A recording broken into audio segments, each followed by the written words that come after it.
Creator and podcaster Perry Constantine, host of Superhero Cinephiles, has a special offer for listeners of this podcast. Visit percivalconstantine.com/DFK or click the link in the show notes. Fill out the form and then get 2 free novels and 1 free superhero short story. The novels are Vanguard, Heroes Forged, an Avengers-inspired team of superheroes, and Ronin Born, a cyberpunk superhero novel set in a futuristic, fascist Japan. The short story is Omega Knights, Fire and Lightning, a Power Rangers-inspired prequel to an upcoming serial. Take advantage of this offer today, and be sure to catch Superhero Cinephiles on all major podcast platforms. We reference the television series Smallville a lot around here, and there's one Smallville rewatch podcast that's always at the top of my queue, Always Hold On to Smallville, hosted by our pal, Zach Moore. Zach and his guests bring tremendous insight, passion, and humor as they discuss each and every episode of the series that ushered in the renaissance of superhero TV. Listen to Always Hold On to Smallville wherever you get podcasts, and keep an eye out for the other shows under the Always Hold On to banner, including Arrow, DC's Legends of Tomorrow, Superman and Lois, and Star Wars. Aw Yeah Comics celebrates and promotes everything that is wonderful about comics, toys, artwork, and the joy they bring to people. Visit them in person at one of their 3 locations, Harrison, New York, aka my local comic shop, Skokie, Illinois, or Muncie, Indiana. If you have kids and have been looking for a family-friendly store, look no further. Join Aw Yeah for exciting events, including creator signings, how-tos, and more. Visit awyeahcomics.com and follow Aw Yeah on social media for more. Their name says exactly how they feel about it. Say it with me now. Aw yeah.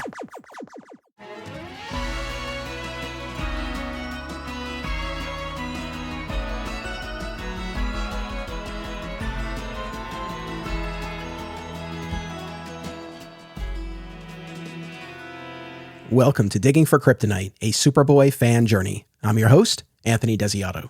Our Superboy TV mixtapes have concluded, but we're not quite done with the Superboy television series yet. This week, I am very excited to present a rare interview with Season 1 star JOHN HAYMES NEWTON, who played Clark Kent and Superboy in the first season of the 1988 to 1992 television series. John doesn't do a lot of these interviews anymore, and I was incredibly fortunate to be able to spend about an hour with him. We spoke about how he got the role, navigating that first season, standout Season 1 episodes, and, of course, what ultimately led to his departure from the series. So this is a real treat to be able to have this. We started our Superboy coverage with an interview featuring Season 2 through 4 star Gerard Christopher, and here we are now bringing it full circle, speaking with JOHN HAYMES NEWTON. It's not lost on me that just a few months ago, I had never really even watched the Superboy show in earnest. Now I've seen all 100 episodes. I've devoted multiple episodes to covering it. I consider myself a true fan of the series, and I've had the opportunity to speak with both actors who played the title character. So I feel very fortunate, and I'm happy that we've been able to deliver these episodes. I hope that you've been enjoying. My conversation with John runs just under an hour. After that, we have a special bonus segment featuring the Superboy Beyond duo of Tom Gallagher and Chris Jacobson, who, as you'll recall, joined me last week, and we counted down our top 10 favorite episodes of the series. We spoke for around another 20 minutes or so that I'm going to share with you at the end of this episode. We talked about the Superboy TV fandom, comparisons to Lois and Clark in Smallville, and we also tackled that question, whatever happened to the Clark Kent of Capital City? So a big, fun episode this week. I really hope you enjoy. And now, without further ado, here is my interview with JOHN HAYMES NEWTON. John, welcome to Digging for Kryptonite. It's an honor to have you here. Thank you. Yeah, joy to be here too. I know you've moved on to a new career and you don't typically do these kinds of interviews anymore. So on behalf of myself and our audience, I'm very appreciative of you being here. And I think it's safe to say that folks listening to this will be very excited to hear from you and to hear you talking about Superboy. Yeah. I'm happy to talk about it. It does feel like another lifetime. You know, I've for sure moved away from the whole acting world and all that business, left Hollywood behind and love what I do, found my own superpower and that's what I'm doing. So, but yeah, I love to discuss anything that you feel would be interesting, to your fans. Oh, that's terrific. The timing of this is funny because as we are recording this, the Superman fan community is currently abuzz. the James Gunn Superman movie is filming, and there are a lot of on-set photos that have been popping up. So we've gotten some really good looks at the new costume and everything in action.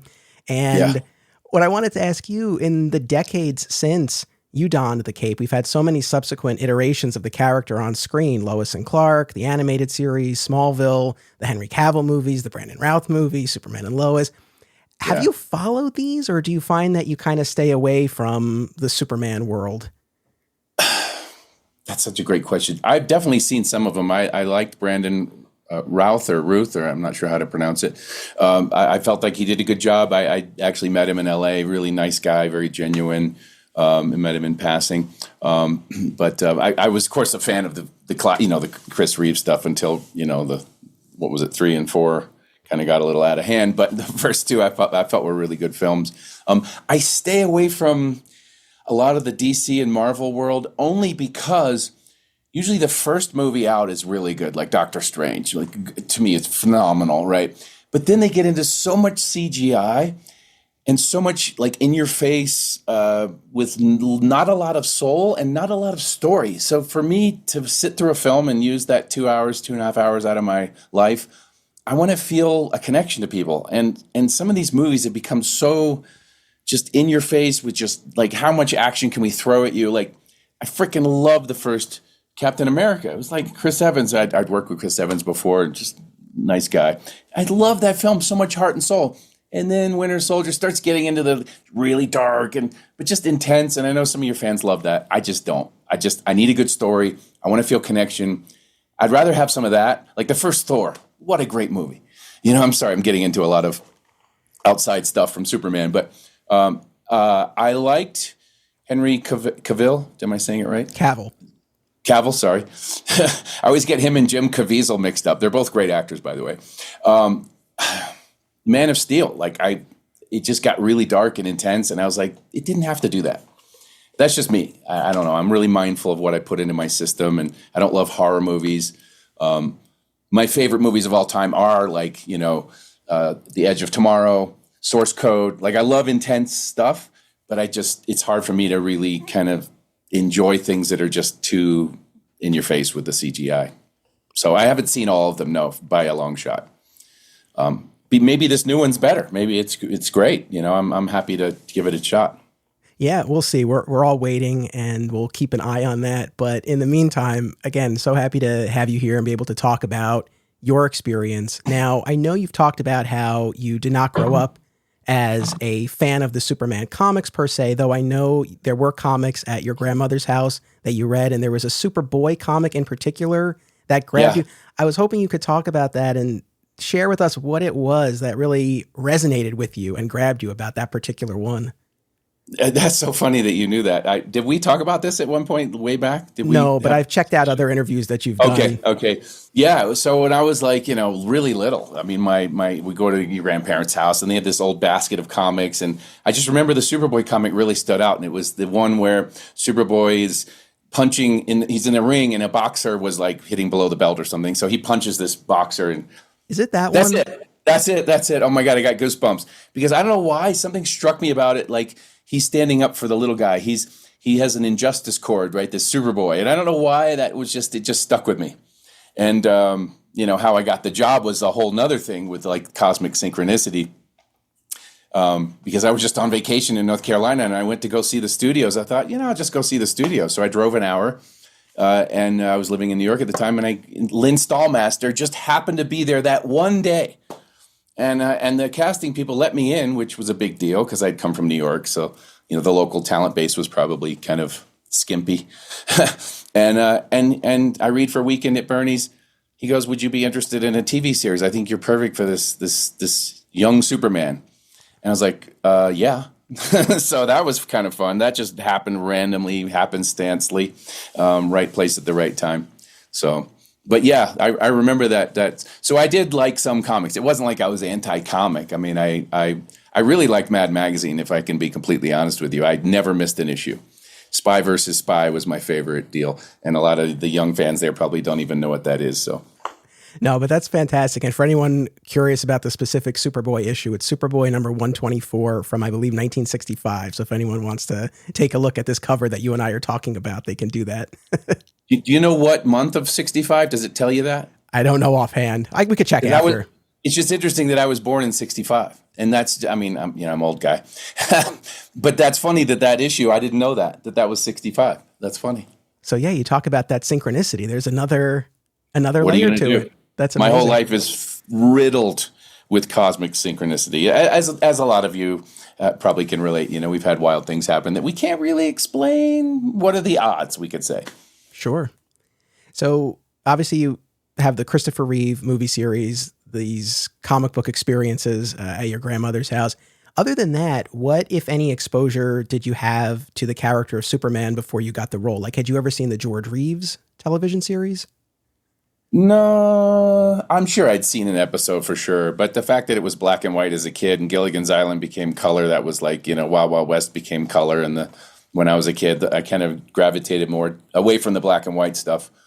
The Kirk Allen stuff was probably black and white as well, right? Yes. That was probably before George Reeves. So, but yeah, no, I don't remember any of that. But I did put capes on and did pretend to fly and stuff like that. So I'm sure there was some part of me that related to, we all have a superhero within us, right? In a way, it's like, or we at least long to have that, because who doesn't want to fly? Who doesn't want to, get the bad guys? And so I think there was probably some part of me that related to all of that.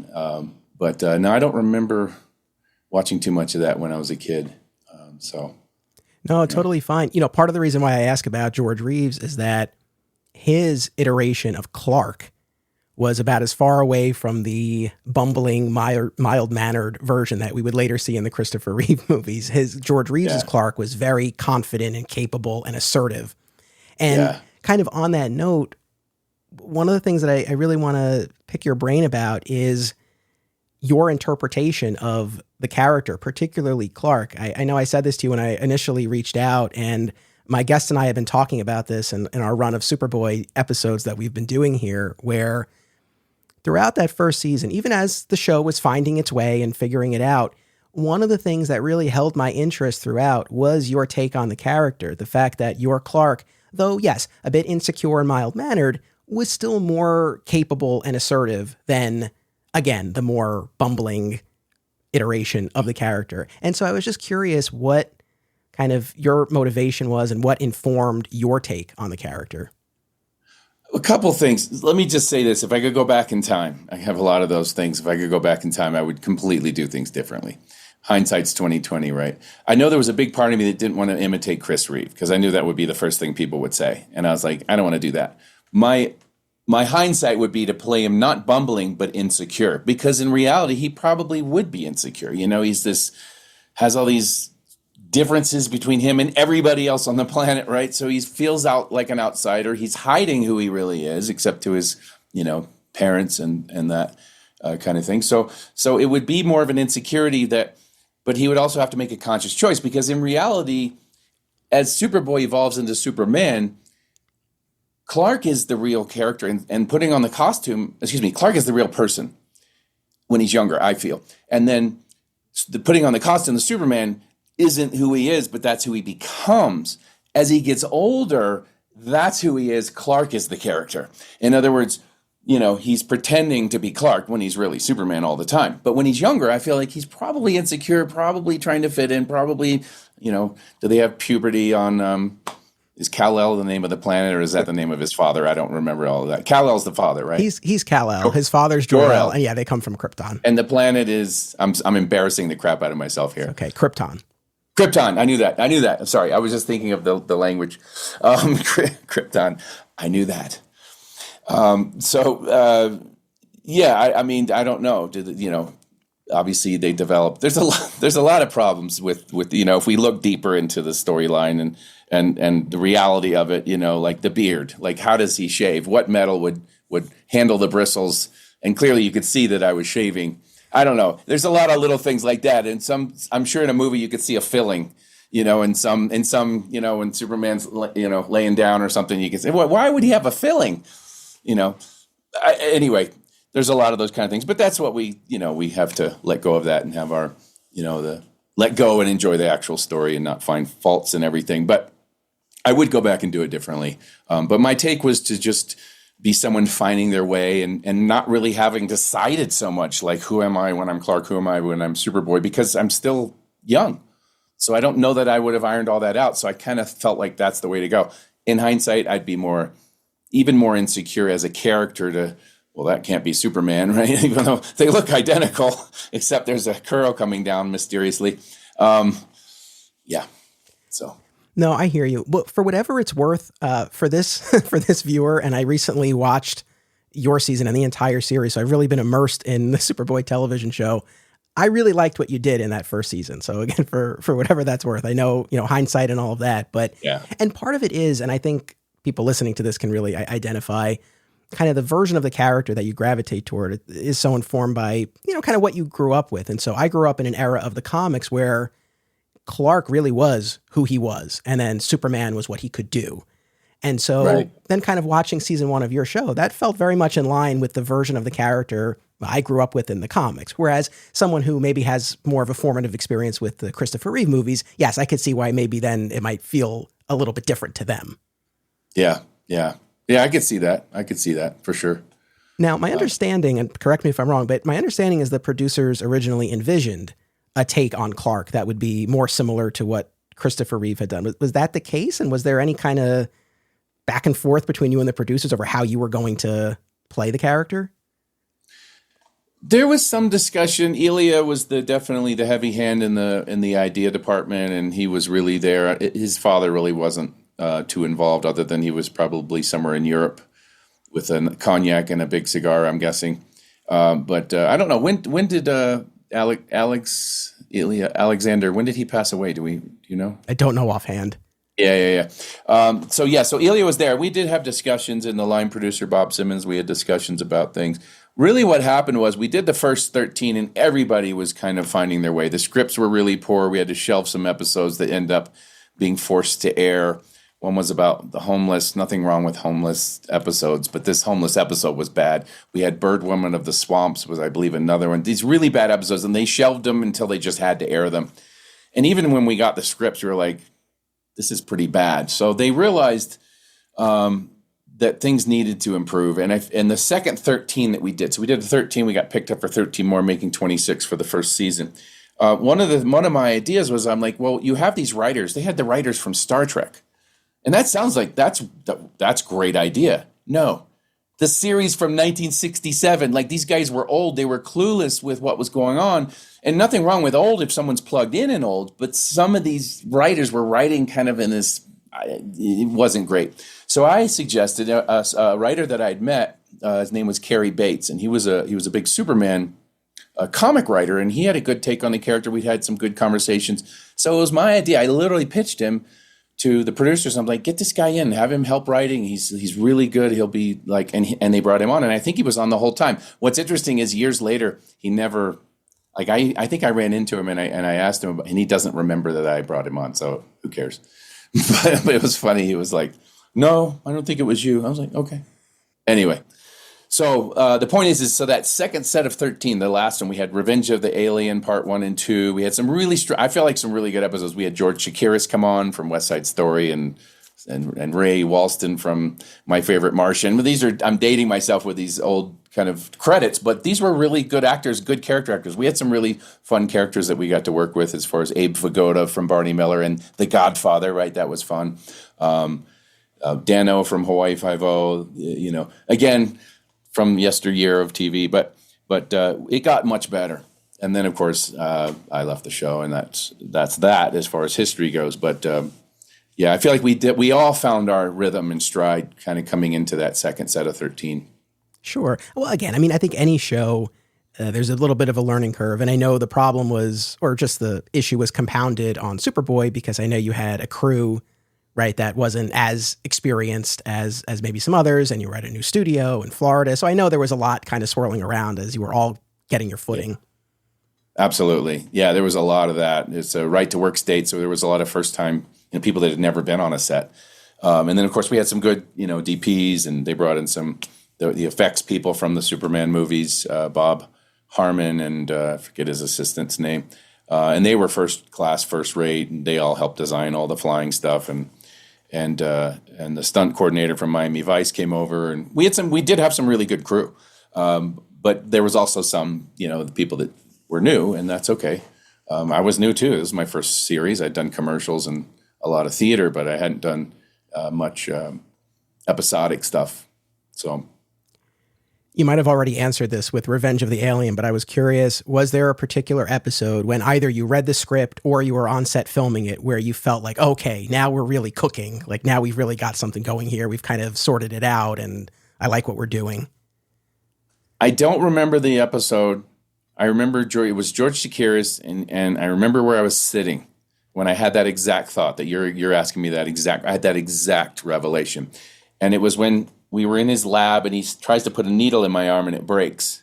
And I don't even remember what episode it was. What episode was George Chakiris in? He maybe did more than one. Yeah, he did do a few. And unfortunately for me, see, the benefit of binging everything is it was a ton of fun, but then everything's kind of swirling together. But he was in a few, including Kryptonite Kills, the first time we get Kryptonite on the show, and you're passing out in the classroom and all of that. Yeah. Yeah, I just remember when he broke the needle in my arm, I thought, oh, there's something about this that just feels quality. I don't know. And that was the first time I'd really felt that. Everything else felt like almost like embarrassing. And there's still embarrassing, stuff just because as an artist, you never really, I'll say 95% of the time happy with your work. And so I have that quality in me. So I'm a perfectionist with things, and that I won't go into that. But I just remember having that thought, like, wow, we're ramping up here. This is getting better. And I was happy with that. I'll say one of the really standout episodes to me, this is pretty deep in the season, but it was the first episode, I believe, that David Nutter directed. It's Phantom of the Third Division. And it's when Clark, Lana, and TJ go back to Smallville, and there's that old war buddy of Jonathan's who's kind of lost it a bit. That to me was such a standout. And David Nutter obviously has gone on to have this a magnificent career directing. What was it like working with him? So David, I don't know if it was David's first job.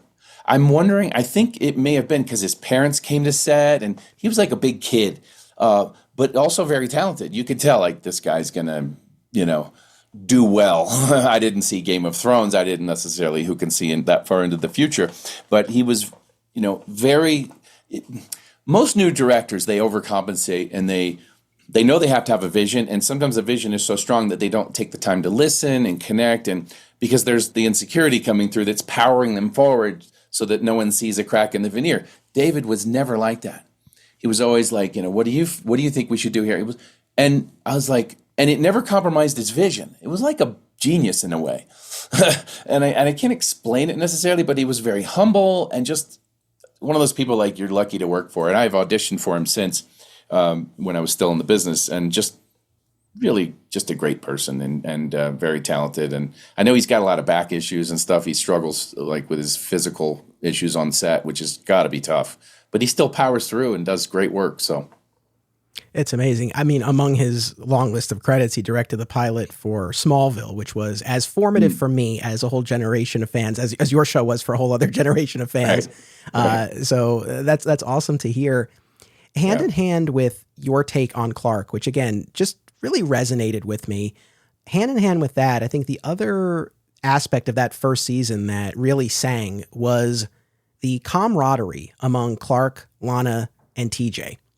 Throughout the season, they felt like a group of friends. There was this familiarity and warmth that felt so lived in among this group. And my sense is that a lot of that came from you as performers versus what was on the page or maybe in the direction. But obviously I don't know that for sure. I was just curious, that experience of working together, that trio in particular, because again, there was such a dynamic there that I think gave a lot of life to the proceedings. Yeah.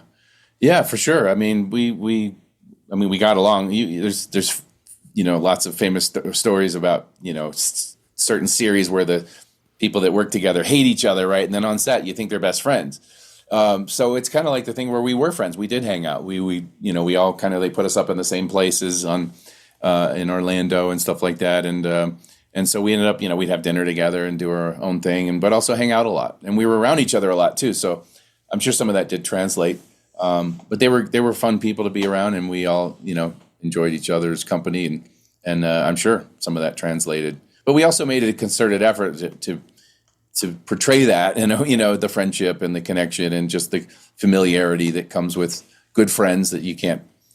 I mean, I guess you can fake it, but it's better to have it be something real within you that you're bringing to it, because that's really what, to me, good performance is. It's always you, as a character, it's always you, but it's you at your most, short-tempered, or you at your most creative, or you at your most whatever. You find qualities in yourself that come together that make a character. So yeah. Yeah, it just felt very true to life, and just little things, basic things, but important things, like laughing at each other's jokes or hitting each other's shoulder, just like little things like that. The body language, it just kind of all felt like this is a fun group. So yeah. That's great to hear. He wasn't a series regular, but Scott Wells, who portrayed Lex Luthor 4 episodes of season 1. What was it like working with him? He was a character in real life, and I don't mean that in a negative way. He was just different, and I was a character. We were all characters in a way. I'm wondering if he was similar to Lex Luthor in some ways, just kind of like, and I don't mean in the dark stuff, just mean in the kind of how his mind worked, right? It was it was an unusual experience with him. We didn't ever become close or friendly. I liked him. We got along. But as he did 4 episodes with me. Is that what you said? Okay. Yes. I couldn't remember how many. I was thinking 2 or 3. I thought he was good. He reminded me, he had a California quality, which I don't know that I would have cast in a Lex Luthor. And maybe that's just my perception, because I hadn't moved to California. I've only been to visit at that point, right? So I hadn't lived there, which I had after that for 25 years. But it was an interesting choice. I mean, they did recast him though, which was interesting. They cast an older person, I think, for the next. They did. In the first episode of season 2, Sherman Howard took over the role, but that recasting was accounted for in story, where Lex, in between seasons, had undergone extensive plastic surgery. And that's awesome. Oh my God, I love that. And to hide from Superboy and the authorities, had purposely aged himself 15 years. He cut into his face. And his voice changed too. He had a larynx adjustment. You know what? They actually accounted for that. He talked about putting acid on his vocal cords and burning off his fingerprints. So oh my God, that's awesome. So yeah, but the Scott Wells iteration was in 4 episodes. He's in the first one that aired, the Jewel of Technical, where he steals this artifact that Lana's dad brings back. He's in the Kryptonite Kills episode, where we have Kryptonite for the first time. The Fixer, where he's betting on the college basketball game and you have to be the referee at the end. That was so painful. Well, you know what? Oh my God. I'm literally coaching. I'm refereeing a basketball game, so all I'm doing is flying back and forth, and it's just like, and I could feel we had real high school kids in the Coliseum there, at the basketball whatever arena, and I was just like, I feel like when is this going to end? It's one of those things where you kind of leave your body, but you can't because you don't know when you're going to be taken off again. Oh, that was so painful. It was like, you didn't have to have Superboy referee the game. I mean, and so why did I need to fly? I could have just stood on the court and foul, 2 points, Well, let me say this, because in all honesty, this episode has come up in our discussions. And I think at times it is one of those examples that we'll cite of, well, the show was still kind of finding itself. But you know what? And I've gone back and I've watched it again, and there is a charm to it. And 2 things. One, the fact that Superboy's flying back and forth, you're right, he doesn't need to be. But I appreciated the show's effort, because it would have been really easy to just have you standing there. But instead, they put in the time. And going back to this tougher version of Clark that you brought to the screen that I loved, there is that scene where there's the referee who Lex has bought off. And you, as Clark, confront the referee. And you're like, get out of here. Like, take the money Lex gave you and start a new life. Like, you basically kick this guy out of town as Clark. And then you go change into Superman in a telephone booth. Like, there's some good stuff there. And I have to say, because now I've connected with some fellow fans of the Superboy show, and there's love for that first season, even as the show was still finding its way. That's great. I love that, and feel honored. I feel like you're being nice, but that's okay. No, I mean, I mean that sincerely. And then the fourth episode that featured Lex in that first season was the finale, Luther Unleashed, where he goes bald. There's the chemical fire, and then he goes bald, and he blames Superboy. And yes, yeah, yes, so, which is good. I feel like Lex Luthor should be bald. There should be a striking. The bald thing works. I mean, what was it? Gene Hackman. Wasn't he bald in the? Yeah, it's been so long. I mean, he mostly wore wigs, but yes, the character was bald, and you see him bald a few times, but mostly he's in wigs in the movie.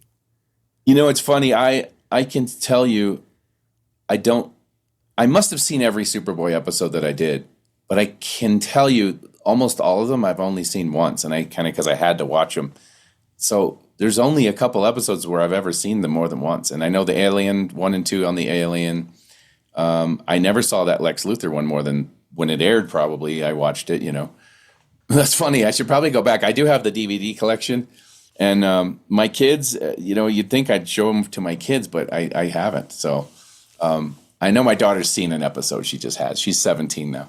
Okay. And my son's 25, and he's in the movie business. He's a camera operator. He does DP photography. He does director of photography, lighting, and he works all the time. He's requested in a lot. He does a lot of commercials, music videos. Higher end stuff. Hasn't gotten into the union yet, but it's just interesting. He found the industry, which I didn't guide him to. But I don't know what the point of that was. So yeah, I barely remembered when you were telling me that. I didn't even remember that Clark had confronted the referee because I have only seen that episode one time. No, so. I totally understand. Oh, but that's awesome about your son getting into the business, and show them the DVDs. There's a great little featurette on there as well that you participated in. There's some interviews with you and your fellow castmates talking about that first season. So it's cool little time capsule. Yeah, I'm sure he's seen some of them over the years somewhere. He probably picked up the DVDs but anyway, I just don't sit there with my kids and go, "All right, kids, we're having Superboy night," because for me, it's just. When my son gets older, I plan to sit him down and have him listen to all these podcasts that I've done. No, I'm just kidding. You should. You should. You should be proud of this. No, I am, but I wouldn't. If he ever wants to, he's welcome to. Let me just rattle off just a few other episodes and just see if anything particularly comes to mind. These were ones that kind of jumped out to me as I was going through my viewing of it. There's the episode Hollywood where Superboy time travels to the past. Gail O'Grady. I like that episode. I'd completely blocked that out of my psyche that episode even existed until you just said it. I've only seen it when it aired. But I remember that was a great episode. They put some money. That was the most expensive. That or the Alien one. I'm thinking they spent up to maybe $8,000 or $10,000 on those episodes. That's a joke. I don't remember the budget, but I'm thinking they may have spent close to $1 million on those episodes. I want to say the regular budget was around $500,000, which back then we could say account for inflation would be about $1.5 million now. That's still low budget for TV, of course. But anyway, it wasn't pennies. But I love that episode. When you just said it, I remember that we got to go, be costume and go back and.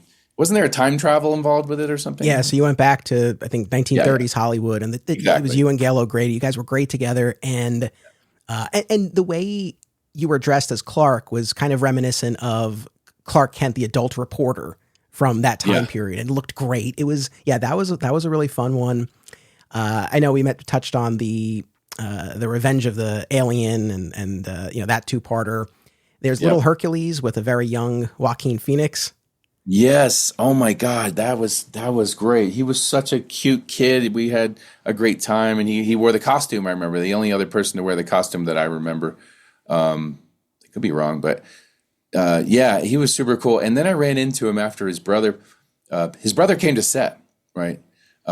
River Phoenix and with his girlfriend at the time. I guess they were shooting a movie Running on Empty or something. I don't remember. But Deborah Hill, the huge producer Deborah Hill, came to set with them, and I was starstruck with Deborah Hill, and then of course River Phoenix was super cool. And then I ran into him in Los Angeles. He was with a couple buddies. They were just kind of like, I almost felt like they were delinquents, like skipping school or something, right? I don't know, but it was his brother had just passed away, like maybe right around that time. And I remember running into him, and we hugged, and it was great. But he'd grown. He was an older person. He wasn't that little kid from Superboy. But Yeah, he was good. He was talented. I wouldn't say like, oh, he's going to be a huge star because I feel like he developed as an actor over time. But yeah, that was fun working with him. Yeah, that photo of him in the costume that pops up online from time to time, and I feel like people are like, "Where's that from?" It's from Superboy. So Right. yeah, that one stood out. This was kind of a wild one. There's Black Flamingo. That's the one where you go Oh, undercover at with the the nightclub, snake. and the Yes, beard. Yeah, I put his that beard was itchy as heck. It was synthetic and cheap, and I had a wig on too, obviously. And then I had a snake, and that was my actual motorcycle in real life. And I actually did the wheelie through the door, but I had to stop. I couldn't stay on the wheelie through the doors, and that would have been really cool because the camera was set up right on the other side of the door. So I had to wheelie through the doors, and so it ended up I was coming down off the wheelie, popped the doors open, and had to brake instantly because I believe the camera was right in front of me. And so I was like, how are they trusting me to do this? It was one of those things like, I don't know if I was a producer that I would let them, but we did it. It was fun. Yeah, that was a fun episode. We went to some kind of nightclub or something, and it was like, oh, there was music, and they had this thing where they were hypnotizing everybody. It's all coming back to me now. This is great. yeah, yeah. No, so that's the thing. There's some really great stuff. I wanted to ask you, prior to you leaving, had you had discussions with the showrunners about what the next season was going to look like in terms of the stories? Had you gotten that far into the process? No, I don't. I mean, I talked to some of the writers probably a little bit about things, and one of the early things that I took a strong stand for, and this happened. I want to say early in the first 13 was I'd fly in the middle of campus, and the extras would just walk by. No one would even like react or anything. And so I would go to the producers and I'd be like, hey, here's the thing. Superman doesn't get his power necessarily by puffing out his chest and acting like Superman. It's how his environment reacts to him that gives the relationship of, whoa, this presence just showed up. And so I was like, these extras, they're not even reacting. I would make jokes about it. Like, it's sort of like, you'll see this a lot in movies where an extra can't speak, but one of the lead actors will be talking to him, trying to get him to say something, and they can't because the producers don't want to pay for that, the under 5 or whatever it is. And so there's a great scene in Anchorman actually of that where, what's his name? Vince Vaughn is talking to his the 3 anchor guys that are with him before the scuff in the park. And he's like, come on. Can't you even say anything? Because he can't. And it's funny to people in the business because they know what he's referring to. But yeah, so I was like, people need to react to this. Someone just flew in. They've never seen a human fly before. Or, Kryptonian. But so they changed that. And it started to become like, people. And then they kind of overdid it for a while. But they found their own pace with it. So. Were there ever any other instances like that where you kind of had to assert yourself and say, hey, we need to be doing this, or Superman wouldn't say this or do that? Were there any other moments like that? I don't think, I can't remember. I mean, maybe, but I mean, I wouldn't have been like, I remember it was the first 1 or 2 episodes. And Reza Badi'i was directing, and he's this iconic director.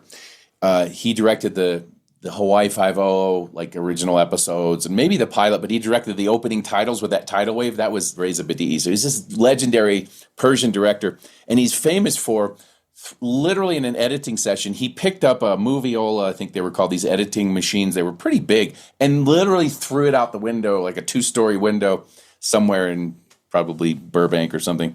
So he was legendary for his temper.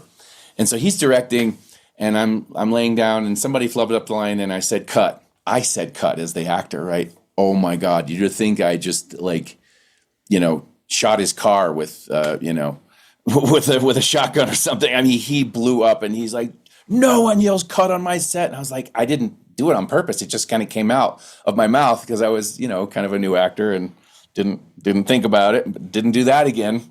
So no, I don't recall correcting anybody. I'm sure there was some dialogue that was lame that we fixed up a little bit in the early scripts, but they got better. So sure. Either in that first season or if you had continued with the show, were there certain storylines, dynamics, characters, anything that you wanted to explore that you didn't get the opportunity to? I always loved the Smallville. like just going back to Smallville, like Mom, Pa, and of course that was a little cheesy, like, go get him, Clark, that whole thing, stuff like that. But I always felt like there was more to like my favorite part of the Superman movies was when they had Superboy while he was young Superman. And you know why the only reason they called it Superboy, right? Oh, legally, right? Yeah, I know they had licensed the rights. Yeah. Exactly. They licensed the rights to the Cannon brothers or whatever, so they couldn't call it Young Superman. Go figure. But I get it. So yeah, I just feel like my favorite parts are with seeing Clark like in high school or running with the football and like passing the train, and it just seemed like. And I'm sure that could have transposed to college maybe a little bit more, but college is college. High school has the small town thing, like him going to the diner, the bully, his first girlfriend, back home, which we met on the show. I think I don't remember her name, but yes, it was quite the surprise when all of a sudden in that Troubled Waters episode, Clark goes home and there's this beautiful young woman waiting for him and they start kissing and it's like, where has she been? Did I kiss her? I don't remember that. Yeah, it's not a peck on the, like it's a legit kiss. I kissed her on the mouth. How could I block that out? I don't remember. And she's never, I don't have her name on, but she's never mentioned again. She's never mentioned again. But Clark had the private life of Clark Kent, right, is fascinating. It was so wild. I'm watching. I was like, whoa, like this guy's got her waiting at home. Yeah. Superboy goes to Vegas. That would have been a good episode. Where you can kind of use the X-ray vision and play blackjack. Yeah. Make a few million, do something good with the money, build a secret lair. He didn't have one. Have a better dorm room. Yeah. Go back to the beach with all of the home, back. Help the homeless. Yeah. Help the homeless. Yes. Yeah. So yeah. No, I'm with you. I and my audience hears me talk about this all the time, how much I love the Smallville setting. And I think it's a very rich area to explore for the character. How silly of me. That was the name of the other show that was so successful that I never saw one episode. So I'm sure they handled all of that there. I would love to have seen us do some more of that. That's all, Totally. Now, in terms of your departure from the show, I know you've addressed this, but I just wanted to give you the opportunity to kind of explain what happened to whatever extent you wish to that led to you leaving the series. If there's anything that you want to clear up or anything that you just want to make sure people know about why you left. Yeah, it's very simple. I mean, I went back to New York. We were on our hiatus. I'd had several conversations with the producers about, I'm playing two characters. I'm doing all my own stunts. I almost died twice. Literally almost died. Not like I could have died. No, I literally came this close to dying twice. And so I, as a young, kind of arrogant kid, felt like they need to step it up. It wasn't like I was asking for a crap load of money. I think I was making $2,500 an episode up to $2,750 for the second. But I'm working all the time playing two characters, but doing my own stunts. And there's an argument with that because I was literally, as I said, I mean, there was some dangerous stuff. Almost flown into some power lines when the gimbal broke right as I walked away from it. This 5,000-pound gimbal literally collapsed. I would have been decapitated instantly, and I had just gotten out of it. And everybody was like, holy, you know what? The 1.2 millimeter cables, I'm not going to get into the details of that. That's not important. That's not what you're asking as a question. So I come back to New York, and I'm like, they're like, we're renewing your pickup. You're coming back, and we're starting on this date. I'm like, well, where's we talked about money. You promised more money. Like, well, we don't have it, the producer said. And they're like, and Viacom won't kick in, which they were, kind of financing the bigger finance, I guess. So I'm like, well, there's a problem. I'm like, I'm not going to come back if you guys don't give them the money. I come up with the money. I won't say who, but let's just say somebody very big with some certain company somehow got the number where I was staying in New York. I was subletting an apartment, and they called and said, if you don't come back, you're never going to work again. And I'm like, and I was really honest with them, and I was a little arrogant at the time. I was like, I don't want to be rude, but this is what happened. This is what I was promised, not in writing, of course. And I'm like, but I can't. And so they're like, well, then we're going to recast. During this time, I had gotten a speeding ticket on private property. I never got a DUI. I've never had a DUI. I've never been stopped for a DUI. That did not happen on my life, on my children. But I did get a speeding ticket. It was actually a ticket. And I, in my idiocy, I wrote a letter to the police department. It was actually the sheriff's department. And I said, look, I shouldn't have gotten this ticket. It was on private property. This is what was going on. And it's true. I never was reckless, but I was doing something stupid. I was backing up, because I'm a really good driver. I'm trained as a race car driver and all that. And I was backing, like a car would normally drive, but I was in reverse. So technically, yeah, in hindsight, the cop didn't do anything wrong. But I wrote a letter. My stupid mistake was at the end of the letter, I wrote, if you guys ever do any fundraising, like I'd love to help out with fundraising because I, don't mind doing stuff like that, obviously.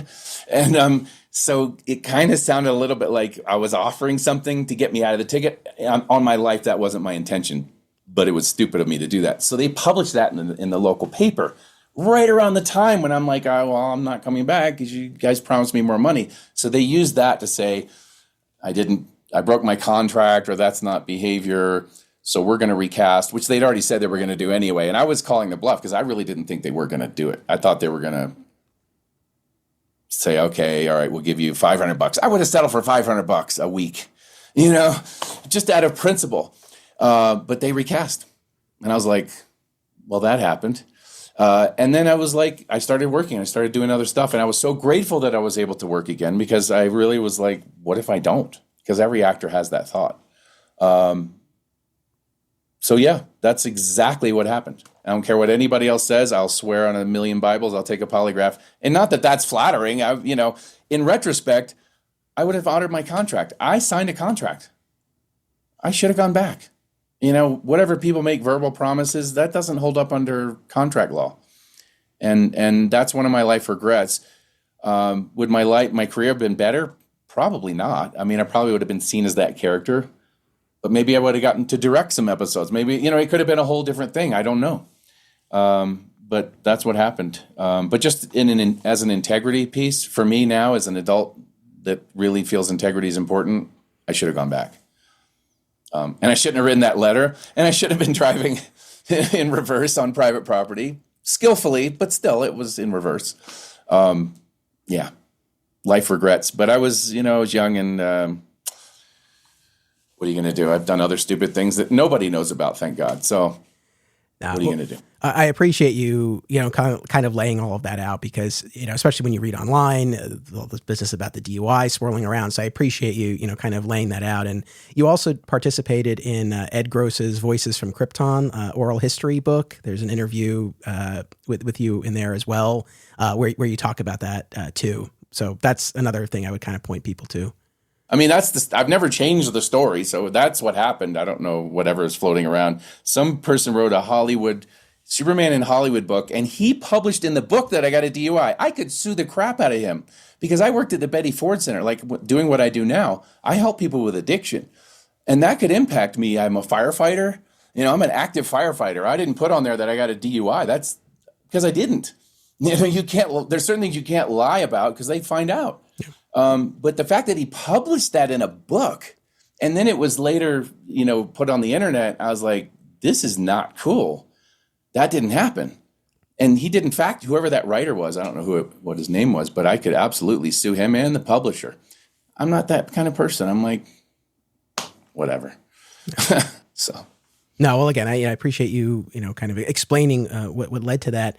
I want to be mindful of your time. And just a couple more things that I'd love to ask you. Kind of maybe the biggest picture question here is, as we're now decades out from your time in the Cape, I guess for people who look back on that first season of the show, or any new viewers, like myself, fairly recently, who come to that first season and watch it for the first time, I guess, what is it that you hope people take away from your season of Superboy and your take on the character? That's a great question. I would have no idea how to answer that. I mean, I hope that you can enjoy some of it. I hope that helps you to be inspired in some way, because I feel like any kind of superhero character is ultimately fighting for good, even though Marvel has other plans sometimes, and sometimes DC. By the way, I love Deadpool. Those are some of my absolute favorite movies. I'm excited to see the new one. I digress. But just hopefully that it somehow can inspire you to find your own superpower. I've been on a spiritual path longer than I've been in the acting world, or was in the acting world, and that's my life now. as far as helping people with their lives. And I feel like I found my superpower, and it doesn't mean we have to be able to fly or anything like that. Superpower is just the thing that you're really good at, that you love to do, and you just go for it. And it helps you to truly enjoy your life when you find that. And I feel like we all do have that. And so sometimes there's stress or beliefs around it that limit people from seeing what that is within them. And maybe you can resolve some of that stuff so that you can explore and have it. And it doesn't have to be your career. It can be, but maybe it's a little side thing that you love, that you're really good at. So hopefully somehow, the superheroes that have been portrayed can inspire people to see that, it's okay to stand up for the little guy. It's okay to right injustice, and it's okay to find what it is that you're really good at and do it. So. It's a lovely sentiment. And I guess along those lines, would you like to share with folks what it is you do now? Yeah. So I started a company many, many, many years ago, and I've worked in hospitals. I worked at Cedars-Sinai with the head of cardiology, clinical cardiology. I've worked at USC with chair of a department there. And as I said, the Betty Ford Center. I love helping people with addiction, chronic pain, stress, just basically helping people rewrite the program, the software, if you will, that runs their life, because people don't realize they're running a program. It's like people try to lose weight and they go back to the same weight, and it's like because they're not addressing what's deeper. So I'll help people to resolve those limiting beliefs and kind of early life stress so that they can have a better life, better quality of life. I love doing it. I'll say I'm about 1,000 to 1,000,000 times better at that than I was ever as an actor. I'm really good at doing what I do. I was okay sometimes as an actor. I don't feel like I ever really, because I don't feel like that was my truest purpose. It was a chapter. When it was great, it was great. But yeah. So, my website. Well, you can go to johnnewton.com. That's easy. It directs you to my website, which is healthbeyondbelief.com. Health Beyond Belief. And if anyone's interested, there's lots of stuff there and free stuff. And I do weekly calls and work on whole groups at a time. Sounds a little woo-woo because it kind of is, but I love it. No, that's amazing to hear. And I'll be sure to put the link in the description for this episode so people can click and go there. Thank you. My last question is a nerdy one, but again, I know you've put acting behind you, but I guess one of the things we've seen, kind of bringing us full circle and talking about these subsequent Superman adaptations, one of the things we've seen is actors from past Superman projects popping up in newer ones, either as a new character or sometimes even coming back as their character from their show, especially with the multiverse and all that.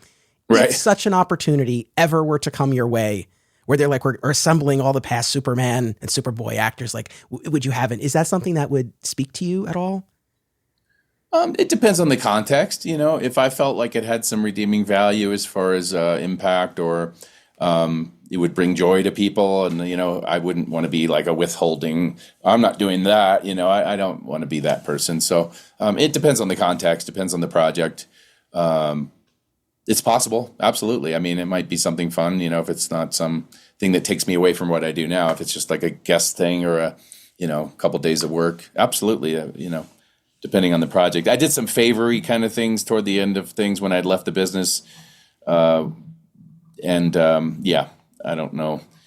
Hopefully people don't remember me from those or that kind of stuff, but just a few small things that I did. Rob Pratt, though, I did the voice for some of his Superman short animation stuff. He's a good friend, a director at Disney, and he's the coolest guy ever. I'd do anything that he asked me to do. So he had me come in and do voices for Flash and other kind of projects that he's doing. So that I do because I can do that, when in a moment. That doesn't take a lot of time. So awesome. Well, thank you, John. I can't thank you enough for getting back to me and for agreeing to do this.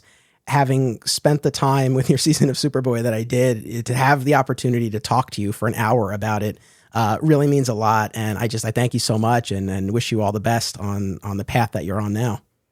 Thank you. Yeah, I appreciate it. It was fun. I love talking to you. You're definitely passionate and you know a lot about that genre and that world. And it's great that you're keeping it going. So thank you. My sincere thanks to John for taking the time to join me here on Digging for Kryptonite. Don't go anywhere. Right after this break, we'll have a special bonus segment with the Superboy Beyond duo of Tom Gallagher and Chris Jacobson. We'll be right back. This podcast is an affiliate of BCW Supplies. The next time you need to restock on comic book bags, boards, boxes, and more, be sure to use promo code FSP to save 10% on your order. That's FSP for Flat Squirrel Productions. It helps support the show, too. Fat Moose Comics is New Jersey's best and oldest comic book store. Established in 1982 and under new ownership since 2020, Moose sells a wide selection of comics from every publisher and time period, along with action figures, graphic novels, posters, statues, and more. If you're looking for something and they don't have it, they can probably get it for you. They know a guy. Visit Fat Moose in Whippany the next time you're in the Garden State, and be sure to reach out via the Fat Moose Comics Facebook page. Filmmakers and movie fans alike should be sure to attend these film festivals: Brightside Tavern in Jersey City, Hang On to Your Shorts in Asbury Park, Point Lookout on Long Island, and Round Reel in Bloomfield, New Jersey. Take it from an alum of two of them. Submission information for filmmakers, as well as details about the festivals, can be found at filmfreeway.com. Follow the festivals on social media for news about events, discounts, tickets, and more. Also, listen to the Hang On to Your Shorts and Cullen on Film podcasts, available via a shared universe network. And now, here's the rest of my conversation with Tom and Chris from Superboy Beyond. One of the other things that you guys do are your season 5 episodes, where you pitch season 5 installments, which I find fascinating. And actually, kind of on that note, I had a few kind of big picture questions that I wanted to ask you guys. And one of them kind of points to something that I spoke to Gerard Christopher about when I had him on a few weeks ago, where I asked him if he were to ever come back in a crisis type cameo as his version of Clark Kent, what would he want for his character? And then I also put this question out there on social media, and I've continued to ponder this question, to put it in comic book terms: whatever happened to the Clark Kent of Capital City? And obviously, maybe the obvious easy answer is, well, eventually he moved to Metropolis and he met Lois, and that's the legend that we know. But we're not beholden to any specific continuity in a multiverse of infinite possibilities. So, Chris, let me toss that to you first. You're in your heart, kind of, what do you see as the future of the Clark Kent of Capital City years down the road past where we saw him in the series? I definitely see him as having finally moved to Metropolis, goes to work for the Daily Planet, becomes Superman, the things that we all knew were going to happen eventually. I definitely see that as happening. Yes, he's become the elder statesman, as it were, of the DC universe, the way he's supposed to be. I definitely see that Gerard was bringing that forward, even in the end of season 4. Tom and I have done episodes where, it's season 5, and, we've gotten the end of Metallo and the beginning of a new Metallo. Tom has brought forth his Christmas episode from last year, which was absolutely amazing. It was his Toyman episode, with Nick Nack finally becoming Toyman, and we reveal that Nick Nack isn't his real name. It's Winslow P. Schott. At the end of the day, it's all fan fiction, isn't it? So, yeah. Right on. What about you, Tom, for whatever happened to the Clark of Capital City? Are you similarly aligned with Chris, or do you foresee a different future for this version? I think that's definitely where it starts. I think directly after season 5, it would probably after season 4, he'd probably take a bit of a break between Capital City and moving to Metropolis. I always quite liked the idea of the travelling reporter Clark Kent in those in-between years. Lois and Clark had a little bit on that in their first episode. It's been done in some of the comics. I think Birthright might have had a little bit on that, if I remember right. It's been a while since I've read that, though. I've always liked that concept, but big picture, I always sort of saw him ending up in roughly the same place that the Ron Eli Superman ended up in Road to Hell, where he's retired at a certain point and he's managed to make Earth into somewhat of a utopia. And who knows, maybe a certain time-travelling villain named Tempest could eventually have shown up, because say it's the multiverse, there's crossover. Maybe there's a version of Tempest there too. There we go. We tie it all together. No, I like that. Yeah. And I think that's probably the natural progression for the character. I'll be a contrarian here. This is what I foresee for the Clark Kent of Capital City. I think years down the line, he's with Lana and the two of them are running the bureau together and they're still in Capital City. Maybe he spent some time in Metropolis, but then he goes back. I don't know. That's just kind of what I have in my head canon, I suppose. I like that because in Road to Hell, we see that the building that the older retired Superman is living in is the Bureau building. So, obviously, just purely to save money, they just redressed a set that they already had. But yeah, who knows? Maybe eventually they move back there. I've always been more of the Lois and Clark camp. Like, I think Lana and Clark have a lot going for them. I think they're a good couple, but I don't know. I'm always a Lois Lane person, really. I think him and Lana they drifted apart very slightly even over the course of the show. Fair enough. Well, here's the ironic thing. So as the audience knows very well, and perhaps you guys have a sense of as well, the Smallville TV show is first and foremost in my heart always. And so I spent many years watching that show and hearing feedback from fellow fans. And there was this whole contingent that wanted Clark to end up with Lana. And I was like, no. And of course I was so happy when they introduced Lois, and I was so thrilled with where that show and that couple ultimately ended up. So no, generally speaking, I am very much in the Lois and Clark camp. But I don't know. For this particular iteration, there's something about the two of them that if a crisis type cameo were ever to happen and we were to see the two of them in the Bureau building, I don't know. I would be very happy. Now, Chris, I got a question for you. And then Tom, if this speaks to you as well, please jump in as well. So, Chris, I want to ask you, because you were here and we talked about Superboy comics, and I know your great love for that. So as I've now explored not only the comic side, but the TV side of Superboy as well. Obviously, the show mines a similar time in the character's life as the Superboy comics, but it doesn't have a lot of the trappings of the comics. We're in Florida. We visit Smallville occasionally, but that's not our primary setting. The Kents are there, but it's a very relatively minimal role. You don't have Pete Ross. You don't have Krypto. You don't have the Legion of Superheroes. Smallville High. Nevertheless, does the Superboy TV show kind of I assume the answer is yes, given that you're on Superboy Beyond. But does the Superboy show nevertheless capture enough of that spirit of the comics, even divorced from some of those more familiar trappings? Absolutely. I look at the Superboy TV series in the sense that, his college years were not something that was particularly, as you said, mined, even in the comics. We got, Superman, the Secret Years.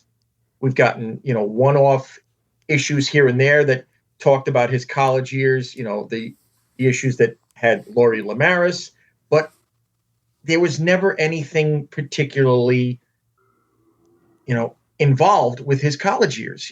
We didn't see him go from Superboy to Superman as more than maybe a panel. This shows the progression from, Superboy into eventually, at the end of season 4, he really was Superman. He wasn't playing Superboy anymore. It has that progression from, the boy becoming the man, as the line from the end of Smallville goes. I'm definitely in agreement with it. I mean, part of me thinks that really he became Superman the moment he graduated from Schuster. I think at that point, they didn't want to make a Superboy show anymore. They wanted to make Superman, but they couldn't get the rights to the name, so they did everything. They even made like a Perry White stand-in with his new boss at the Bureau. And it's just, I don't know, I feel like seasons 3 and 4, which are the stronger seasons, it's kind of ironic that they're probably the least like Superboy comics of the show. It's kind of a weird thing. So I think what Chris went into there with the show really having a progression is just a really interesting thing about it. It's also interesting that he basically began his career as Superboy kind of late compared to the comics. Like, I forget what age he started as Superboy in the comics, but it was considerably younger than he was in the show, that's for sure. In most of the comics pre-Crisis, it was usually around 7 or 8 that he put on the costume and was flying around as Superboy. Yeah. Whereas obviously in the show, Countdown to Nowhere makes it very clear that's his first time becoming Superboy. At least publicly, maybe you could argue he might have done some saving behind the scenes, maybe some red, blue blur type stuff, but yeah. speaking of the red, blue blur. So I'm not here to start any fan wars, right? Again, you guys know my deep love of Smallville. But again, and I really can't stress this enough, I really had a journey with the Superboy show. So much so, I bought those DVDs pretty early on into starting this podcast. So about 4 years ago or so, I bought the DVDs and I knew I would get there eventually. And I don't want to say I was dreading it. That would be overly dramatic, but they would be staring at me on the shelf there. And I didn't know how much I would connect with it based on what I had heard and what little bit I had seen.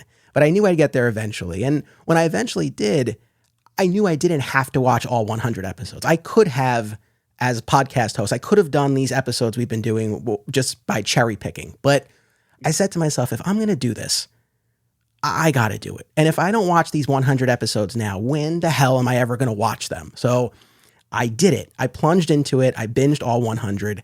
And I come away with it now as a fan, while recognizing the limitations that the show had, but nevertheless, still coming away as a fan.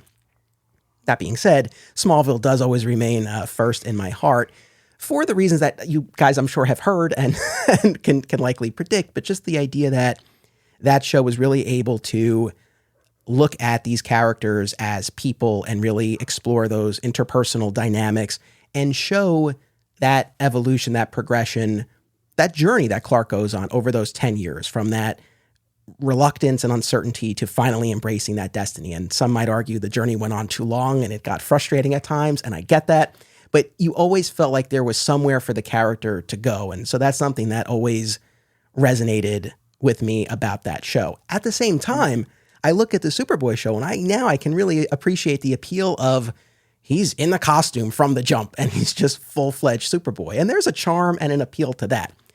I don't even really know exactly what my question is, but I kind of just wanted to bring up the whole Superboy, I won't even say versus, but the Superboy Smallville side of this, because I guess here's how I'll frame it. Superboy is very overlooked in these conversations. I mean, again, you guys have done so much to keep it in the conversation, but it's often overlooked as opposed to Smallville. I talk about Smallville like almost every episode of this podcast, and there are other shows obviously dedicated to it. So when a show like Smallville gets all of this acclaim and kind of dominates the conversation, I guess as Superboy fans, how do you kind of navigate that? I'll just kind of leave it generally and wherever you guys want to go with it. I mean, Smallville, it's interesting. Some people say that maybe it went on a bit too long, but I mean, I love those last few years of Smallville. Like, I mean, it's as you say, it's hard to do a sort of, to really come at it from a versus point of view, because I do genuinely love Smallville too. It's one of my all-time favorite adaptations of the character. I do maintain that towards the end, it becomes more of an Elseworlds tale than an actual origin story. And I actually like it for that. It gives it its own identity. But at the same time, it's like maybe it's a parallel thing with Superboy, because Superboy was maybe called Superboy a little bit longer than was perhaps necessary. And maybe Smallville, he doesn't have the glasses a bit longer than is necessary. He doesn't have the costume a little bit longer than is necessary. Lana sticks around a little bit longer than is perhaps natural to the story, you know? Yeah. Yeah, Lex Luthor marries Lana at one point. There's a lot of strange parallels, and I wouldn't even say that Smallville overshadows it. I think Lois and Clark did damage first. And it's always ironic to me that Lois and Clark is so remembered, because Superboy, let's face it, season 1 is the weakest season. Season 2 is a slight improvement, but not by that much. But it's season 3 and 4 that get good. But Lois and Clark had the exact opposite path, where season 1, in my opinion, is the strongest. And then 2 is second best, and it just gets worse and worse. And by the end, it's clones and multiple weddings and Lois eating frogs. And it's just like, what the hell happened there? And it's funny. One show ended on a high and the other ended on a low, but it's the one that ended the worst that's remembered. It's funny how things work out. But at the end of the day, I love all of those adaptations. So I could never really hold it against any of those shows. I'm glad we had all of them, really. Yeah, I definitely agree. Yeah, you know, season 1, yes, it is the weaker of the 4 seasons, as opposed to Lois and Clark, which season 1 is the strongest. I know there's people that don't share that opinion, by the way. I've said this in the past, and people are like, no, season 2 is the best season. And it's just, I don't know. I prefer season 1. The Lex Luthor ongoing plot just elevates it for me. Well, season 2 of Lois and Clark also has something in common with season 2 of Superboy. That's the major cast changes. We lose a Jimmy Olsen in season 2 of Lois and Clark and gain another one, and it's supposedly the same character, but Michael Andes and Justin Whalen play him completely different. Yeah. One of them is this streetwise kid that knows how to pick locks and steal cars. And then the next Jimmy Olsen is like in a car that's driving away and he can't stop it. And he doesn't even know to take the key out of the ignition. Like one of them is very streetwise and smart. And the other one is kind of a moron. And it's just, I never really liked, like, it's fine replacing the actor. I don't think they should have downgraded his intelligence. But we're really getting off topic now with Lois and Clark, aren't we? It's totally fine. But that is a good point about the number. And I've thought about this before, the number of recastings without an in-story explanation that we've seen in Superman media, going back to Adventures of Superman, switching out Lois Lane actresses between seasons 1 and 2. And then, of course, Superboy and Lois and Clark, and most recently Superman and Lois. So there's quite a tradition of these recastings, which is kind of interesting. One thing I wanted to ask you guys, this was not a recasting. This was just replacing a character with a different character. But what's the deal with replacing TJ White with Andy McAllister? Have you guys ever come across any explanation from the powers that be over what the thought process was behind that? They just wanted a bigger star, really. You know, Elan Mitchell-Smith, he'd been at a couple of John Hughes projects. He was a more bankable name, I guess. I don't know why they felt the need to replace TJ with a character that, in my opinion, isn't even as good as TJ. I think TJ as a character is a far superior character than Andy. But I think it just comes down to they were replacing so many of the cast. They replaced Superboy and they replaced Lex Luthor. They killed off Lex's, henchman Leo and replaced him with Darla, who, okay, Darla's superior, in my opinion, but it's just, I don't know, I think they wanted to get away from season 1 as much as possible, and they wanted a more comedic character to bring in the kids. With season 2 of Superboy, we definitely got improvements as far as characters.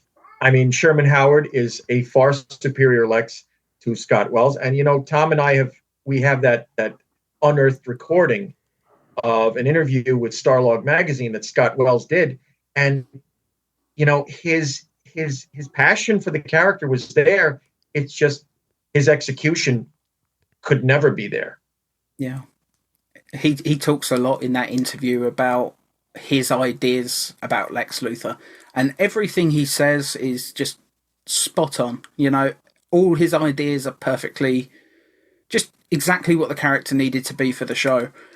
But he just didn't have the acting ability, unfortunately. I don't think it's any secret. Anybody that's watched season 1 of Superboy knows just how poor an actor Scott Wells actually was. It's kind of just bizarre that he got the role in the first place, really. Before Superboy, he was a model. I don't know. His audition must have been bloody brilliant. That's all I can say. I know, that's what I would be curious to see, but no arguments there. I think we're on the same page with that. But the last thing I want to ask you guys, and I'll toss it to Chris for this one first. Again, I think you guys do have a good sense. You do your show on YouTube regularly. You have people commenting and whatnot. I don't know, what kind of sense do you have of the Superboy fandom? What are the things that are kind of top of mind for a lot of them? What are the points that they bring up, or the things you find they want to talk about or they want to ask the most? Because as we talked about, right, I do my George Reeves Adventures of Superman rewatch podcast, and so I'm in all those Facebook groups, and it's so much love for George, George's version of the character. There's just so much affection. There's this appetite for the kind of the minutia of the production details, what dates they filmed, and that's kind of the vibe over there. So I'm curious on the Superboy side of it, generally, what you tend to find. Well, what we tend to find is a lot of people pointing out, the glitches, we'll call them. the what the hell were they thinking here? Or what's missing from this episode? And I pointed out too, for example, the episode Microboy from season 2. Even though, I get it, this show is only supposed to be a half an hour, but there's a section in there where he has his heel turn way too quick. And, Tom and I have talked about this before, and Tom can attest to this, and I say, it's like there's like 2 or 3 scenes that are missing of him, going from being hero to villain so quick. And we're like thinking there was probably a deleted scene or 2, and our fans point that out, on our recent, recently we did a recording that went up of the Lair, which is a season 3 episode. And, somebody pointed out, it's probably more than one person got mutated by the toxic waste. We have a lot of people who point out, oh, they should have brought this character in. They should have brought this character in. And a lot of it, I get, was not able to be done because when Ilya had the rights to Superboy, he had only the rights to the Superboy stories from the Superboy comic. Like they had to have been introduced in Superboy. That was one of the key things. That's why they couldn't use the Legion, because the Legion had technically premiered in Adventure Comics, not Superboy. Despite the fact that they're so intrinsically linked, they weren't allowed to use it. They got in trouble over using Metallo. I know that purely just because Mike Carlin told me that they kind of used it without telling Warner Brothers, even though Warner Brothers approve all the scripts, apparently. Like, they supposedly had people reading them all, but nobody noticed until it was too late. So I guess they weren't. But one thing our audience always seems to bring up, the main thing that I notice is usually just debate about who do they prefer, John or Gerard. Like, that's the big thing. It's the debate, Superboy versus Superboy, or it's just talking about the various guest stars. Those are usually the big things. Yeah. Interesting. It's funny. Road's not taken. And Road's not taken. That always comes up. Yeah. Well, it's funny. It seems very different than the George Reeves Adventures of Superman audience, because I've gotten the sense, generally, I don't know that they're looking for as much critique of the episodes, and I probably provide too much of that sometimes for their liking sometimes. So it's just kind of interesting. It's funny because we've now been talking about the Superboy show for a few episodes, and I've not yet posed the question to anyone, nor have I answered it myself as to which Superboy actor I prefer. And the honest answer is that I like them both, and I like them both in different ways. And as I've mentioned before, I really liked what John Newton did with his Clark in the first season. That's the version of Clark, the more confident, capable, assured Clark that I like. That camaraderie among Clark and Lana and TJ it really sang for me. I think by the time Gerard got to those 3rd and 4th seasons, he really found the lane for that character. The bumbling Christopher Reeve-esque version in season 2, it's just not necessarily my taste. Not that he did a bad job, but it just wasn't the version of Clark that I like. So by the time we get to 3 and 4, I love where he lands with it. I wish John Newton had the opportunity to grow into the role, right, and to see what he could have done with some of the better material that came later. But like looking at the 100 episodes as a whole, and obviously I'm far newer to this than you guys. You've been living in the world of the show for so long, but like I'm glad that I have both of them. Like I'm glad that we have these 2 performances to look at. So that's kind of where I land, and why I haven't specifically like brought up that question, because I guess it's not one that is particularly interesting or productive to me. Yeah, I think we're basically in the same boat. We love both versions. We're definitely in agreement regarding the Clark Kent side. The season 2 Clark is by far our least favourite interpretation in the show. Let's face it, Newton's Clark is basically what Gerard did in seasons 3 and 4. But we do know that season 2's version of Clark was very much a sort of producer note. It was something that he was basically made to do. I believe they even made him audition with Christopher Reeve's dialogue. So it was, That was something that was definitely intended by the producers more than the actor. And by the time he became producer, he basically had enough pull to say, "No, I'm not playing it that way anymore." And it was definitely the best decision. My thanks to Tom and Chris for sharing their insight and passion for the Superboy television show over these past couple of episodes. And of course, a sincere thank you once again to John Haymes Newton. Audience, I always appreciate you tuning in. Please make sure you are subscribed via your podcast platform of choice so that you never miss an episode. Please join the conversation. You can check out the links in the show notes to connect on social media. Ratings and reviews, particularly on Apple Podcasts, are always greatly appreciated. And thank you to everyone who's already done so.